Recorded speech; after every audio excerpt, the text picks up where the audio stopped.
The year is 2208 AD. Humanity has survived a climate collapse, a dark age, and a political crisis, but at great cost. Tyranny and oppression still rule a world of 15 billion, despite the reforms and changes following the schism. The most powerful entity to arise since the schism is the Triack Corporation, a merging of various chartered corporations from the tech enclaves. Started as a small experiment, it rapidly grew to administer off-world prospecting and resource accumulation. With control jointly held by all primary zones and the directorates, it was founded to acknowledge the profit motive's efficacy for exploitation and development, while sternly pointing that urge off-world and limiting its Earthside activities to the Singapore Special Zone. The Triack Corporation has little resemblance to the multinational corporations of the 21st century, instead serving as a mercantile arm of the United Earth Authority. For all of its successes, the Authority fears it is fighting a losing battle on Earth. While the severe measures it has taken may have added decades, if not centuries, of sustainable life to Earth, some models indicate there may be no halting the decline completely. The conservative faction within the Continuity Directorate has been founding massive arcologies throughout the world, self-contained and self-sufficient megastructures where humanity's best and brightest minds might survive any sudden cataclysm or rapid environmental collapse.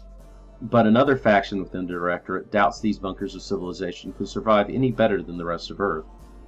They have pushed for a more radical solution and gotten their first shot at it.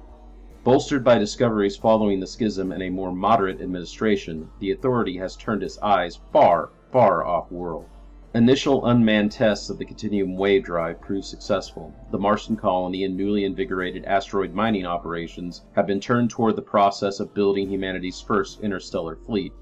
The push through the stars has driven development of artificial intelligence and the use of synthetics, biotechnological androids that can be used in hazardous environments derived from transhumanist technological advances. But despite these developments, a new wave of repression seems to be gathering in the corridors of the Authority. Some are worried that a backlash is coming and are acting quickly to capitalize on this newfound, if limited, permissiveness. One of these moves is called Project Ezra, a proposed solution to the continuing troubles with utopians and undesirables on Earth. Only the most talented individuals who do not pass the Primacy Directorate's rigorous ideological screening are allowed an employment that rises above drudgery. The leaders of Project Ezra, Unity officials who are suspected of having certain sympathies, have proposed that the first wave of interstellar colonists include some individuals whose skills and abilities might be useful, but whose status makes them unusable on Earth. Playing to the Authority's prejudices towards efficiency, Project Ezra has been authorized to begin screening candidates for the first colony ships. The deal is simple: prepare alien worlds for further waves of colonization and you will receive a measure of freedom, instead of staying on Earth where abject poverty and persecution are all but guaranteed. The colonization effort is considered the cornerstone of the progressive faction of United Earth, but it operates under a great deal of scrutiny from the hardliners within the Central Council. The plan consists of two parts. There have been 3 primary target planets identified, all within 5 to 10 years FTL journey of Earth.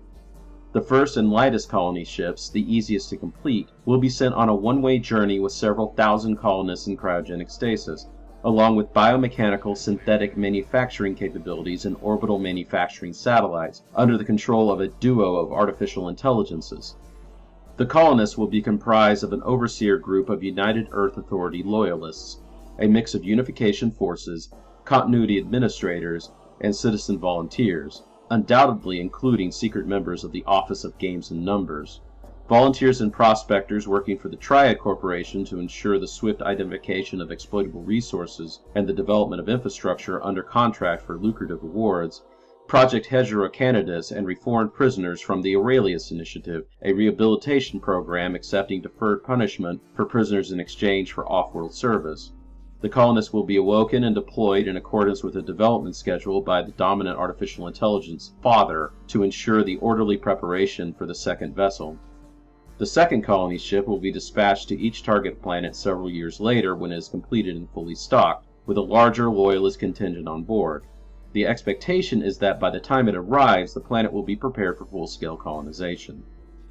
One of the first ships is dubbed the Sikandar, and will leave the solar system scheduled to arrive in 2213 on the world dubbed by Project Ezra patrons as Medina. And so begins the story of Planetfall.